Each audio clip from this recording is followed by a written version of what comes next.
இது என்னுடைய வேத புஸ்தகம். இதை நான் தினமும் வாசிக்கின்றேன். ஏனென்றால் என் தேவாதி தேவன், என் கர்த்தாதி கர்த்தர், என் ராஜாதி ராஜா எனக்காகவும் என் குடும்பத்திற்காகவும் என் வியாபாரத்திற்காகவும் என் ஊழியத்திற்காகவும் என் உத்தியோகத்திற்காகவும் என்னுடைய உறவினர்களுக்காகவும் அநேக வாக்குத்தத்தங்களையும் ஆசீர்வாதங்களையும் உடன்படிக்கைகளையும் இதில் சொல்லியிருக்கிறார். இதை நான் தினமும் வாசிப்பதால், நேசிப்பதால், சுவாசிப்பதால், அவை எல்லாவற்றிற்கு மேலாக விசுவாசிப்பதால், இதில் என் தேவன் சொல்லியிருக்கின்ற அனைத்து வாக்குத்தத்தங்களும் ஆசீர்வாதங்களும் உடன்படிக்கைகளும் எனக்கும் உரியதாகும். ஏனென்றால் ஹல்லேலூயா. சரி, தேவனுடைய பிள்ளைகள் எல்லாம் இப்போ எதையும் பார்க்கக்கூடாது, பைபிள்லாம் மூடு. இந்த வருஷத்துக்கான வாக்குத்தத்த வசனத்தை சொல்லுவாங்க.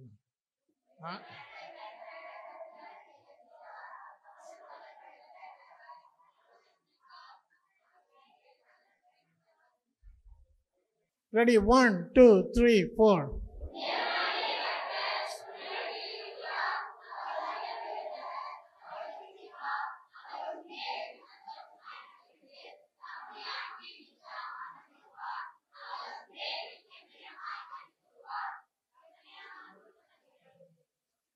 என் தேவனாகிய கர்த்தாவே, எங்கள் நடுவில் இருக்கிற எங்கள் கர்த்தாவே, இதோ இந்த நேரத்தில் என் கண்மலையும் எங்கள் மீட்புமா இருக்கிற எங்கள் கர்த்தாவே, எங்கள் வாயின் வார்த்தைகளும் எங்கள் இருத்தின் தியானமும் உம்முடைய சமூகத்தில் பிரதியாக இருக்கத்தக்கதாக, நாங்கள் செயல்படத்தக்கதாக நீர் எங்களுடைய பரிசுத்தாவில் ஆசீர்வதித்து நிரப்பி ஆசீர்வதித்து வழிநடத்த வேண்டும் என்று எங்கள் அருமநாதர் இயேசு கிறிஸ்து மூலமாக வேண்டிக் கொள்கிறோம் பிதாவே. ஆமென். ஹல்லேலூயா, ஹல்லேலூயா, ஹல்லேலூயா. எல்லாரும் உட்காருங்க. நம்ம ஒன்றும் ரொம்ப நேரம் பேச மாட்டோம் இன்றைக்கி. ரொம்ப கவலைப்பட வேண்டாம். ஏன்னா இந்த மனுஷன் இதே எடுத்து அப்பப்போ பேசிக்கிட்டு இருக்கிறாரு அப்படின்ட்டு ஒரு சில காரியங்கள் நான் உங்களுக்கு சொல்லணும்னு நினச்சேன் நான். ஏன்னா இப்போ இந்த வசனம் பார்த்தீங்கன்னாக்கா, உன் தேவனாய கர்த்தர் உன் நடுவில் இருக்கிறார், அவர் வல்லமை உள்ளவர், அவர் ரட்சிப்பார், அவர் உன் பேரில் சந்தோஷமாய் மகிழ்ந்து தம்முடைய அன்பின் நிமித்தம் அமர்ந்திருப்பார், அவர் உன் பேரில் கம்பீரமாய் களி கூறுவார். நான் சொன்ன இப்போ 1ஆம் தேதி ஜெபனியா எத்தனை அதிகாரம் இருக்குது? இல்லை, 3 அதிகாரம். இந்த 3 அதிகாரத்தில் இந்த இந்த இந்த ஒரு தீர்க்கதரிசி ஒரு வல்லமையான தீர்க்கதரிசி. நிறையா இப்போ ஏசாயா, எரேமியா, எசேக்கியேல், தானியேல் போடலாம் என்ன கிடையாது. இவர் நிறைய காரியங்களை சொல்லலை, நிறைய புத்திமதி சொல்லலை, நிறைய ராஜாவை பார்த்து ஒழுங்காரு, நீ ஒழுங்காக வேலையை செய்ய ஏன்னா அப்படி இப்படின்னு மிரட்டல. இவர் பார்த்து சொல்கிறது எல்லாமே யாரை பார்த்து சொல்கிறாரு? இஸ்ரவேல் மக்களை. இன்றைக்கி இங்கே உட்காந்துருக்க உங்களுக்காக தான் அதை சொல்லியிருக்கிறாங்க. என்ன ஜெபனியா சொன்ன வார்த்தைகள் அத்தனையும் எந்த ராஜாவுக்கும் கிடையாது, எந்த மந்திரிக்கும் கிடையாது, எந்த முதலமைச்சருக்கும் கிடையாது, எந்த பிரசிடெண்ட்டுக்கும் கிடையாது, எந்த ஜனாதிபதிக்கும் கிடையாது. ஒரு சாதாரண மக்கள், உன்னையும் என்னையும் போன்ற மக்களுக்காக தான் சொல்லியிருக்கிறாங்க. சரியா? ஆரம்பிக்குமே எனக்கு 1ஆவது அதிகாரம் 1ஆம் வசனம். ஆஹா, ம்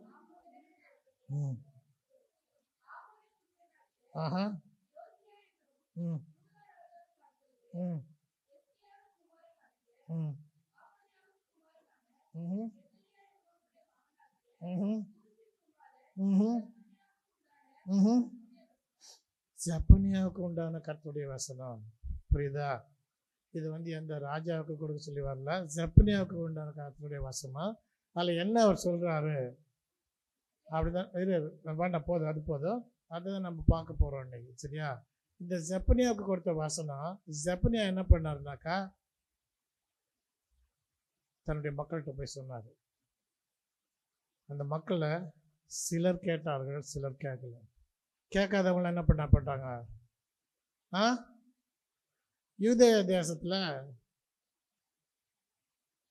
இவர் சொன்ன இந்த வசனத்தை கேட்காதவங்களாம் என்ன பண்ணப்பட்டாங்க? தெரியுமா? இந்த இந்த இந்த அதிகாரம் யாரும் படிச்சிங்களா? 1ஆம் தேதியிலேருந்து செப்பனியா 1, 2, 3 யாரும் படிச்சிங்களா? எங்கே படிக்கிறது? 1ஆம் தேதி 31 நைட்டுக்கு கோயில் வச்சுட்டா, 1ஆம் தேதி இங்கே இருக்க வச்சுவிட்டா, 2ஆம் தேதி வேலைக்கு போட்டுச்சு, 3ஆம் தேதி வேலைக்கு போட்டுச்சு. எங்கே படிக்கிறது? இந்த வருஷத்துலையாவது இந்த வேதத்தை படிக்க கவனித்து பாருங்கள், சிந்திச்சு பாருங்கள், ட்ரை பண்ணுங்கள். முதல்ல ட்ரை பண்ணுங்கள். ஒரு வசனமாக அது படிக்கிறதுக்கு என்ன பண்ணுங்கள்? ட்ரை பண்ணுங்கள். இந்த செப்பனியாக ஆண்டவர் சொல்கிறாரு, என்ன சொல்கிறாரு? இஸ்ரேல் மக்களுக்கு சில காரியங்களை சொல்லி தேவன் பேசும்போது யார் மூலமாக யூஸ்வலாக பேசுவார்? அவர் நினச்ச கழுது மூலமாக கூட என்ன பண்ணுவார்? சும்மா ஒன்றும் இல்லை, பீலை பண்ண கழுதை என்ன பண்ணிச்சு? ஏன்டா என்ன அடிக்கிற? நான் உனக்கு உண்மையாக தானே இருக்கேன். இன்றைக்கி இருக்கிற புருஷங்களுக்கு தான் இந்த வார்த்தைலாம் கழுது கூட பேசினார். அந்த கழுது என்ன சொன்னிச்சு? ஏன்டா என்னை போட்டு அடிக்கிறேன்? நான் உனக்கு இத்தனை வருஷமா உண்மையாக இருந்தேன், உத்தமமாக இருந்தேன், உனக்காக என்ன பண்ண? நான் ஒழுங்கா வேலை செஞ்சேன். ஒன்று நீ எங்கெங்கெல்லாம் போகணும்னு நினச்சி அங்கெல்லாம் நான் என்ன பண்ணேன்? நான் ஒன்றை தூக்கிட்டு போனேன். நான் எதுவும் தப்பாக பண்ணேன்னா?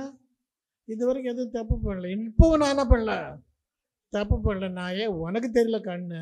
அங்கே யார் நிற்கிறது? தேவதூதன் தான் பட்டயத்தை உருவிட்டு நிற்கிறான். நான் அங்கே போனேன்னாக்கா ஒன்றை தான் என்ன பண்ணுவான்? என்னை விட்டுடுவான். எனக்கு ஒன்றும் கிடையாது. நான் 5 அறிவு மிருகம், நான் ஒன்றும் பண்ண மாட்டேன். ஆனால் நீ என்ன பண்ணுற? 6 அறிவு படைச்ச மிருகமாக நீ எழுதுக்கிட்டு என்ன பண்ணுற? தேவையில்லாத காரியத்தை செய்கிற. ஆண்டவர் ஒன்று போவாதுன்னு சொன்னார் இல்லையா சுந்தர் சார்? அவர் தான் சொன்னார், இஸ்ரவேலை ஆசீர்வதிப்பதே.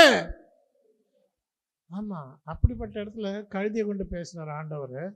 இங்கே பாருங்கள், ஆண்டவர் நிறைய பேர்த்து கொண்டு பேசுகிறவராக இருக்கிறாரு. கழுது மட்டும் இல்லை, கழுதை போல நம்மளுக்கும் பேசுகிறாரு. நம்ம அப்பா அம்மா என்ன சொன்னாங்க சின்ன வயசில்? கழுத தடிமாடு. ஒன்று ஏற மாட்டது பேர் தலையில், ஒன்று ஏற மாட்டது பேர் மண்டையில் சொன்னாங்களா? அப்போ தேவன் தீர்க்கதரிசனம் கொண்டு பேசுகிறவராக இருக்கிறாரு. ஆனால் அந்த தீர்க்கதரிசனம் கொண்டு பேசும்போது அவர் என்ன பேசுகிறாரு? எப்படி பேசுகிறாரு? இந்த தீர்க்கதரிசனர் யாரு? இன்னைக்கு எத்தனையோ பேர் என்ன பண்ணுறான்? நான் அப்போஸ்தலர் இல்லையா, நான் சீஷன், நான் சுவிசேஷகன், நான் பிஷப்பு,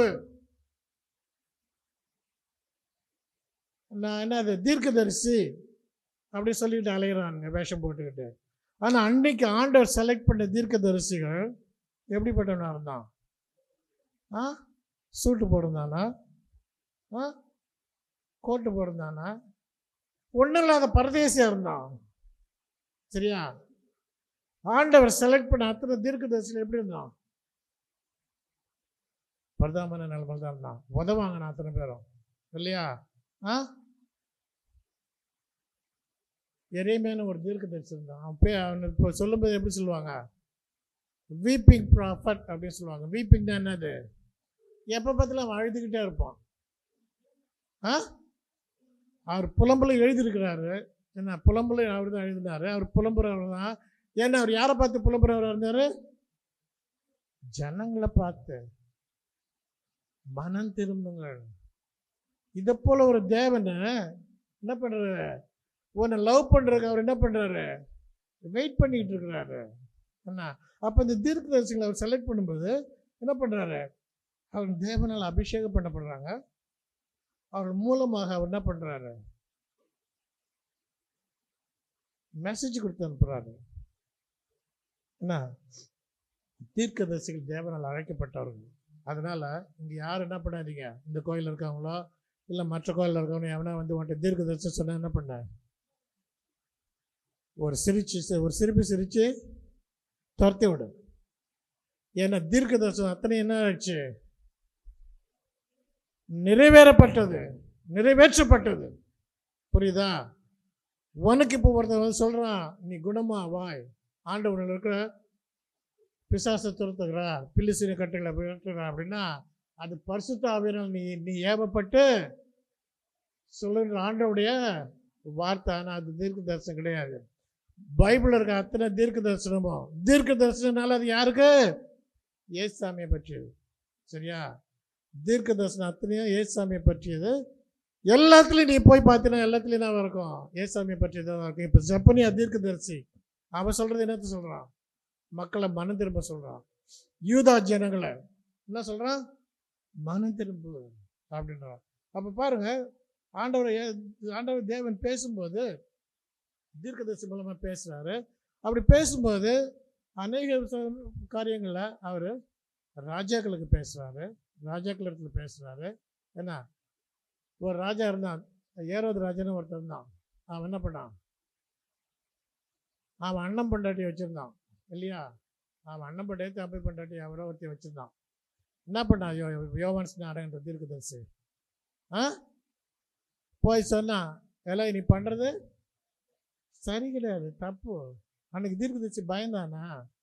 இன்னைக்கு தீர்க்கதரிசி என்ன பண்ணுறான்? யார் பாக்கெட்டு பெருசாக இருக்குது, யாருடைய வாலெட்டு பெருசாக இருக்குன்னு பார்த்து நீங்கள் பேசலாம். அவன் தீர்க்கதரிசியே கிடையாது. சரியா?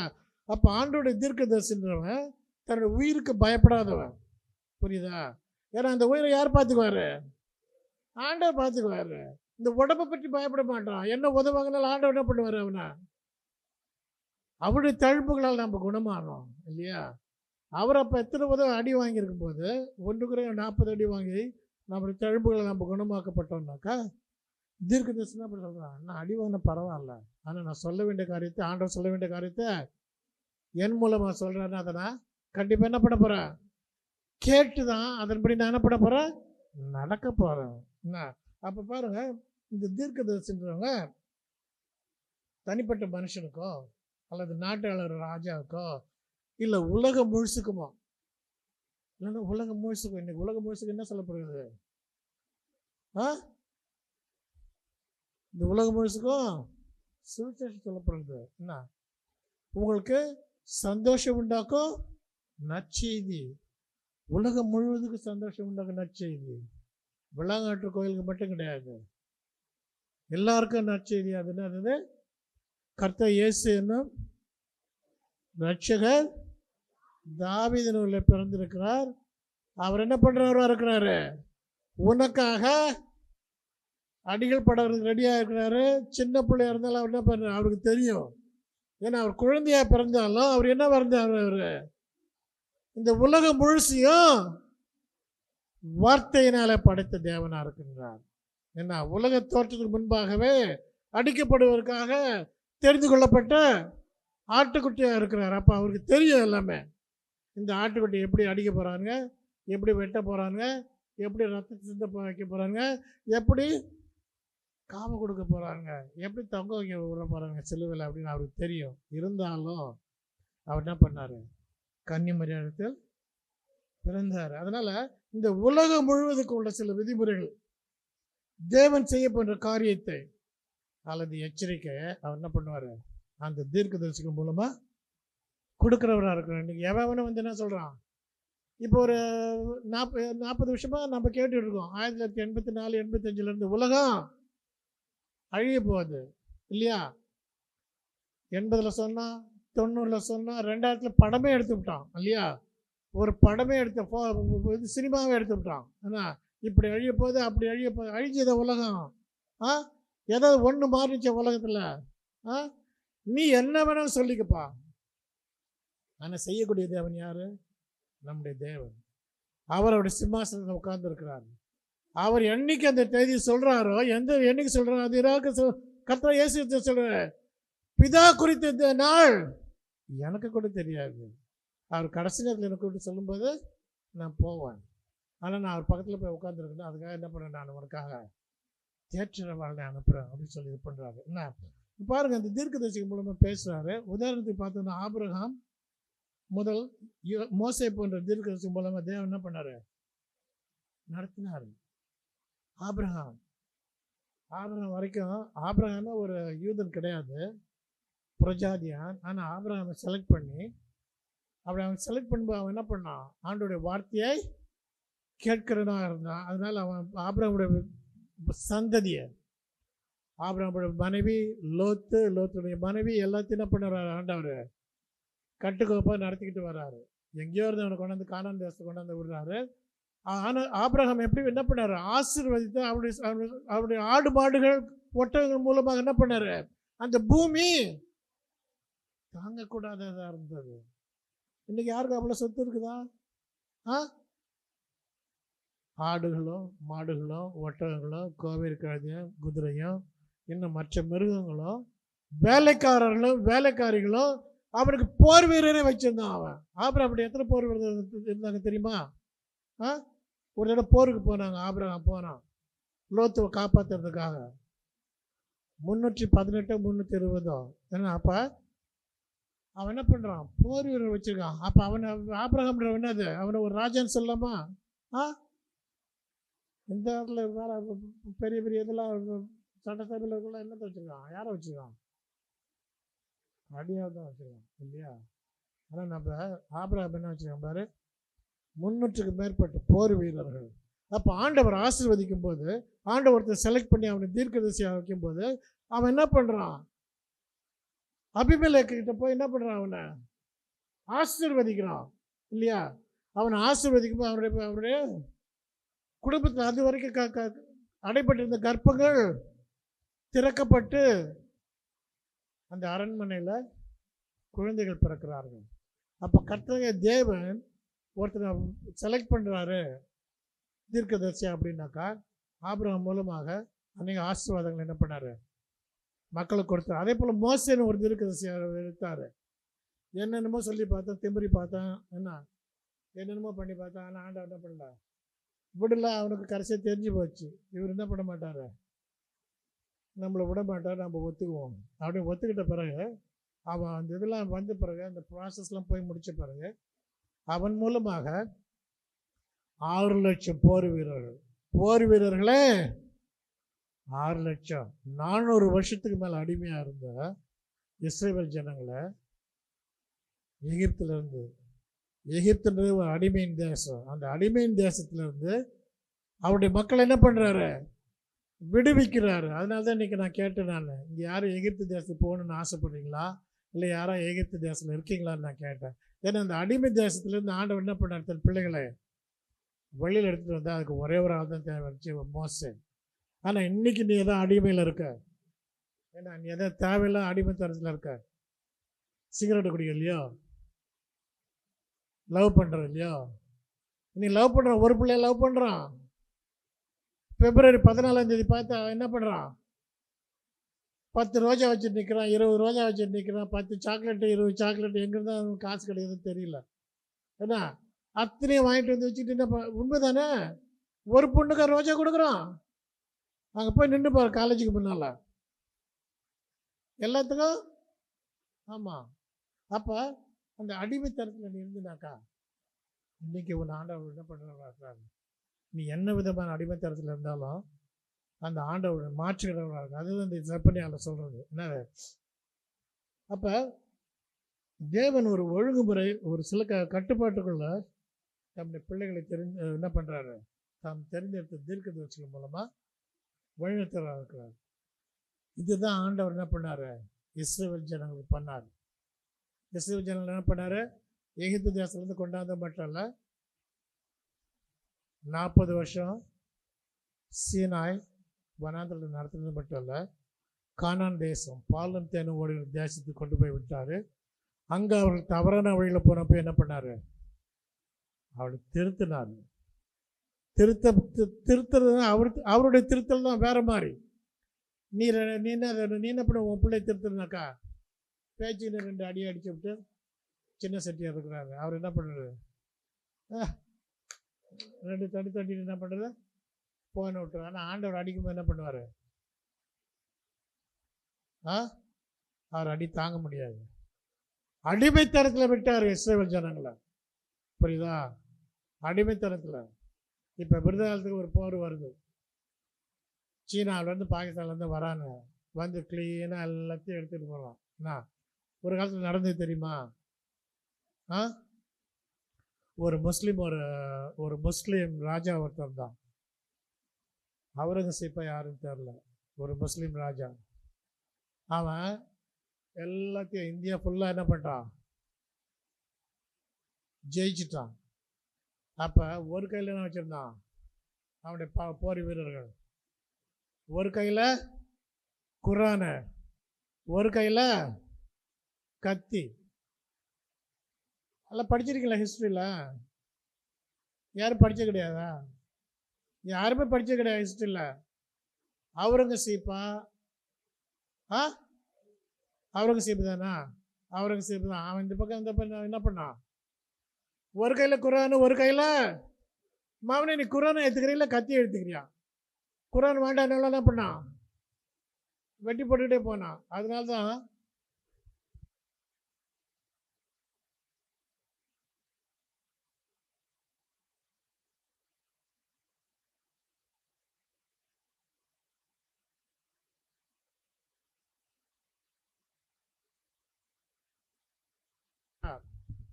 அதை போல காரியங்கள் நடந்தது. சரியா? எதுக்கு இப்போ சொல்ல வந்தேன்னு நானே மறந்துட்டேன். என்ன எது சொன்னேன் நான்? ஆண்டவர் ஏற்றுக்கொள்வது. அதை போல் தான் ஆண்டவர்கிட்ட வரும்போது அதை போல் ஏற்றுக்கொள்றது கிடையாது, நீ உன்னுடைய மனசை கொடுத்து ஏற்றுக்கொள்வது. அதனால தான் அவர் இஸ்ரவேல் ஜனங்கள் என்ன பண்ணார், அடிமைத்தனத்தில் விட்டார். என்ன, பார்வோன், எகிப்து தேசம், பாபிலோன், நேபுகாத்நேச்சார், இதை போல் நிறைய ராஜாக்கள் வந்து என்ன பண்ணாங்க, இஸ்ரவேல் ஜனங்கள் அத்தனை பேர்த்து என்ன பண்ணிட்டான், வாரிட்டு போயிட்டான். அவன் ஊருக்கு அவன் ஊருக்கு வாரிட்டு போய் என்ன பண்ணான், அடிமைகளாக வைத்திருந்தான். அதனால் அந்த அடிமைகளாக இருக்கும்போது இந்த ஜனங்க கதறும்போது, ஆண்டவரே எங்களை ரட்சின்னு கதறும்போது ஆண்டவர் என்ன பண்ணார், அவனை திருப்பி கொண்டாடுறவராக இருந்தார். இங்கே அதை போல் ஒரு காரியம் நடந்தது. அந்த ஜெப்பனியா 3:14 படித்து பாருங்களேன். யார் எடுத்து வச்சுக்கலாம்? ஜெப்பனியா. சீயோன் குமாரத்தியே கம்பீரித்து பாடு, இஸ்ரவேலரே ஆர்ப்பரியுங்கள், எருசலேம் குமாரத்தியே நீ முழுதோடு மகிழ்ந்து களிகூறு. படி, என்ன படி? கர்த்தர் உன் ஆக்கினைகளை அகற்றி உன் சத்துருக்களை விலக்கினார். இஸ்ரவேலின் ராஜாவாகிய பாருங்க. இங்க இன்னைக்கு அதை யாருக்கு சொல்றாங்க எனக்கு தெரியாது. இந்த வசனத்தை கவனிச்சு பாருங்க. கர்த்தர் உன் ஆக்கினையை அகற்றி உன் சத்துருக்களை விலக்கினார். நீ எகிப்து அடிமையா இருக்கிறியா, இல்லை இப்போ இருக்கிற காரியங்கள் அடிமையாக இருக்கிற உன்னுடைய ஆக்கினைகளை அகற்ற வல்ல தேவனாக இருக்கிறார். உன் சத்துருக்களை விலக்கினார். இஸ்ரவேலின் ராஜாவாகிய கர்த்தர் உன் நடுவில் இருக்கிறார். இனி நீ தீங்கை காண மாட்டாய். அவ்வளோ வல்லமையா ஆண்டவர் தேவன் ஜெப்பனியான்ற தீர்க்கதரிசி மூலமா இஸ்ரவேல் ஜனங்களுக்கு சொல்றாரு, அடிமைத்தனத்தில் இருந்து ஜனங்களுக்கு சொல்றாரு. அடிமைத்தனத்திலிருந்து மாற்றி அவளை என்ன பண்றாரு, கொண்டு வருகிறார். ஆனால் அப்படி மாற்றி வர்றது வந்து நிறைய பேர் வரல. ஏழை எளிய மக்கள் தான் வந்தாங்க, அந்த நாட்டில் இருந்தவங்க தான். ஆனால் அவர்களுக்கு ஆண்டவர் இப்போ அதாவது ஜெப்பனியா 3:17 என்ன சொல்கிறாரு, உன் தேவனாய கர்த்தர் உன் நடுவில் இருக்கிறார்.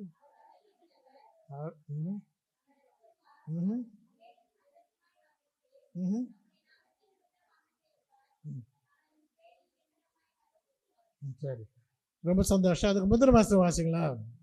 16. அந்நாளில் எருசலேமை பார்த்து பயப்படாதே என்றும், சீயோனை பார்த்து உன் கைகளை தளரவிடாதே என்றும் சொல்லப்படும். அப்போ ஆண்டவர் இயேசு சொல்ற, தேவன் சொல்லுறாரு ஜெப்பனியா மூலமாக சொல்ற காரியத்தில் இதை தான் நீங்கள் கவனிக்கணும். அடிமைத்தனத்தில் நீ இருக்கிறியா, நீ நீ ரொம்ப மோசமான நிலைமையில் இருக்கியா, உன்னை யாரும் காப்பாற்ற முடியாதுன்ற நிலைமையில் இருக்கியா, உன்னால் வந்து குடும்பத்தில் பிரச்சனை வருதுன்னு நினைக்கிறியா, உன்னை வந்து பிரச்சனையே உனக்கு தெரியாத உட்காந்துருக்கியா, என்னால் ஒன்றும் பிரச்சனை இல்லை, என் பொண்டாட்டி தான் கிறுக்கி. நிறைய பேர் அதான் சொல்கிறாங்க இல்லையா, என்னால் எதுவும் பிரச்சனை இல்லைங்க, என் பொண்டாட்டி தான் என்ன பண்ணுறா, நையின்றா. நிறைய ஆம்பளைங்க அதே சொல்கிறாங்க. பொம்பளைக்கு எதுவுமே கேள்வி கேட்கக்கூடாது. பொம்பளைக்கு குடும்பத்தை என்ன பண்ணக்கூடாது, எதுவும் கேட்கக்கூடாது. நீங்கள் சம்பாதிச்சு கொண்டு போட்டால் அரிசி வாங்கிட்டு வந்தீங்கன்னா சாப்பாடு போடணும், இல்லைன்னாக்கா அவ்வளோ பிள்ளைங்களும் பட்னி கிடக்கணும். அதை போல் இதுதான் சொல்கிறார் ஆண்டவர். அந்த எருசலேமில் இருந்த மக்கள் அடிமைத்தனத்தில் இருந்தப்ப அவர் சொல்கிற காரியமானது இப்படிப்பட்டதாக இருக்கிறது. ஏன்னா தேவனாகிய கர்த்தர் உன் நடுவில் இருக்கிறார். அப்போ இந்த தேவனாகிய கர்த்தர் உன் நடுவில் இருக்கிறாருனாக்கா, இல்லை இருக்க வேண்டும்னாக்கா நீ என்ன பண்ணணும்? முதல்ல சொல்லுங்க.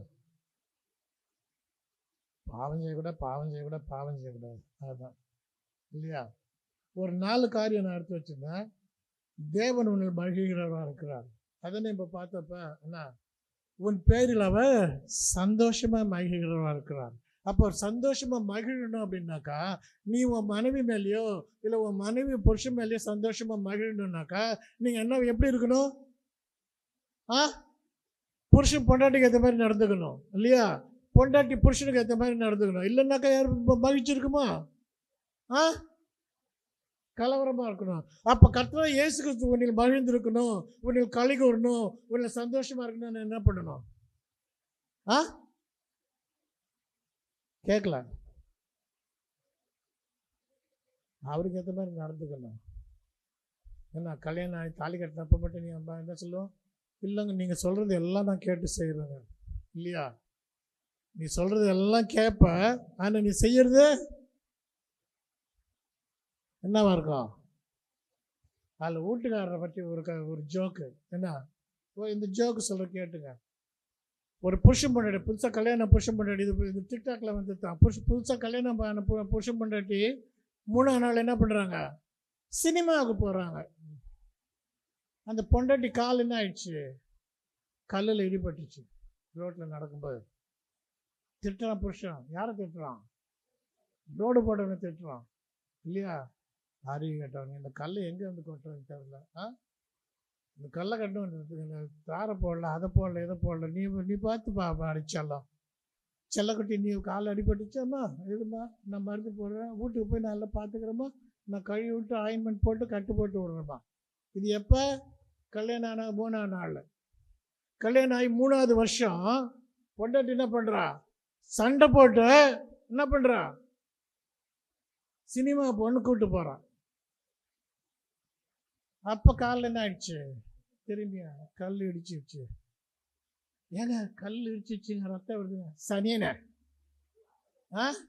பார்த்து வர தெரியாது உனக்கு இல்லையா? அந்த 3 வருஷத்தில் அன்பு எப்படிலாம் மாறிடுச்சு பாருங்க. ஆனால் இங்கே ஆண்டவருடைய கர்த்தராகிய தேவனுடைய இயேசு கிறிஸ்துவோட அன்புன்றது நேற்று இன்றும் என்றும் மாறாததாக இருக்குதுங்க.